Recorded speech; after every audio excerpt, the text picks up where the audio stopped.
দর্শক আসসালামু আলাইকুম। ভালো খেলেও শেষ পর্যন্ত ম্যাচ হেরে বিদায় নিতে হলো লাউতারোর ইন্টারকে। ম্যাচ শেষে যা বলল লাউতারো মার্টিনেজ, বিস্তারিত জানুন পুরো ভিডিওতে।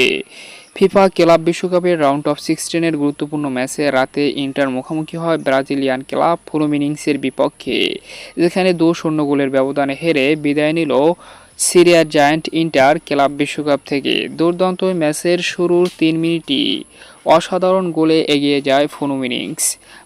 এরপরে ম্যাচের বাকি সময় দারুণ কিছু সুযোগ পেয়েও কাজে লাগাতে পারেনি সিরিয়ার জায়ান্ট ইন্টার, যে কারণে অর্ধ অংশ এবং দ্বিতীয় অর্ধেও দারুণ কিছু সুযোগ মিস করে।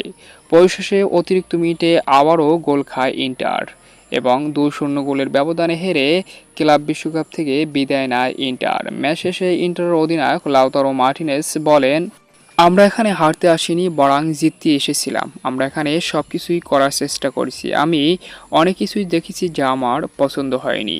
যারা এই ক্লাবে থাকতে চান তারা অবশ্যই থেকে যাবেন, আর যারা থাকতে চান না তাদেরকে আমরা আটকে রাখবো না, তারা চলে যেতে পারেন। তবে ক্লাবের জন্য আমাদের সবটুকু উজাড় করে দিতে হবে মাঠের অনেক কিছুই আমার পছন্দ হয়নি, এমনটাই মন্তব্য করেছেন ম্যাচ শেষে ইন্টারের অধিনায়ক লাউতারো মার্টিনেজ।